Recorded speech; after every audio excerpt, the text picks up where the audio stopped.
My name is Wabanoonkwe, and I am an international makeup artist and beauty educator and motivational speaker. I actually started my entrepreneurial journey when I was 14 and later eventually branched off into, well, the first was a clothing business and then multimedia, and then from there into Turquoise Soul, which was an accessory brand where I did jewelry, where trend meets tradition. It's kind of like a funky spin on bringing beadwork to urban jewelry.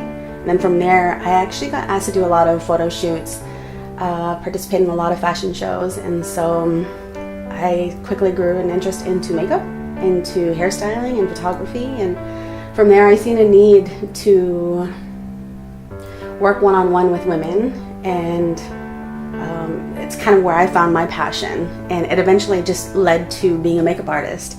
And working for MAC for a couple of years, I had realized, there's a lot of women that come into the makeup industry who are clientele that want to take one of those days where they want to focus just on themselves, do a little bit of self-care. And sometimes it's hard for women to do that. Sometimes it's hard for us to take that simple moment out of life to concentrate on just doing a little bit of self-care. And so I figured if there's women out there just within our store doing that, then how are women like that in our Native communities? And so I decided to put together a program. I put a shout out on Facebook and said, would anybody be interested in doing a program with me about self-care, self-worth, and self-love? And oddly enough, I had gotten so many responses about women who had said they'd never done anything like this before. So then became reviving our voices through beauty.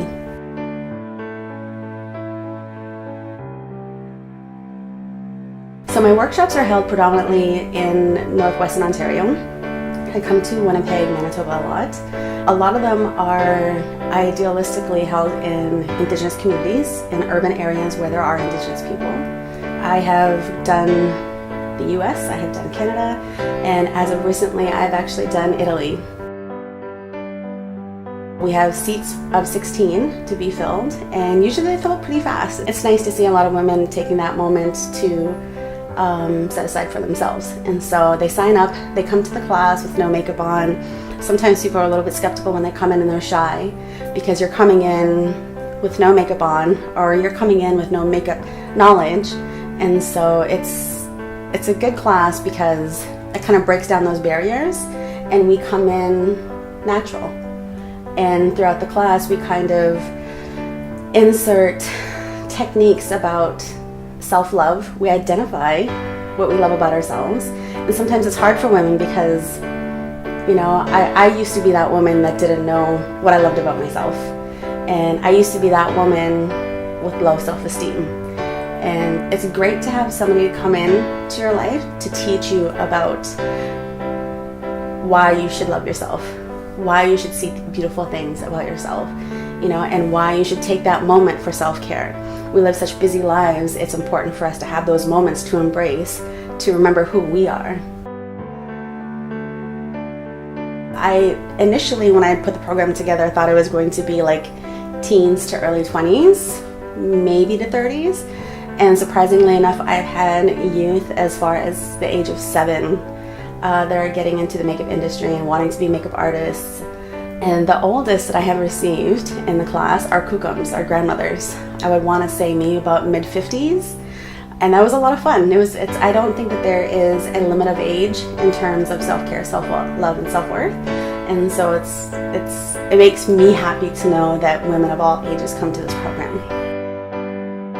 In most cases, a lot of the attendees, when they first come to the program, they've never experienced taking time for themselves. They're mothers, they're entrepreneurs, they're people who work a lot. They are, people who just never taken the time for themselves. Or they are people who want to learn new techniques because they have one small routine of makeup. Or they're people who actually just want to come to the class to have some fun girl time. So the difference between the beginning of the workshop and the end of the workshop is actually quite phenomenal. They come in very hesitant, very shy, kind of keep to themselves unless they come with a girlfriend or a friend, a daughter, or a family member. And so as the class goes on, we kind of talk about what we love about ourselves. There's a lot of joking involved. I really try my best to promote positive interaction and communication with each other by complimenting each other. I think unfortunately nowadays lateral violence is such a huge issue within our communities, and not just with that, with our own selves in terms of women communicating with one another.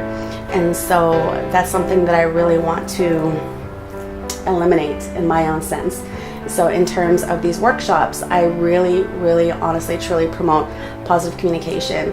And towards the end of the class, everybody's laughing, everybody's sharing stories.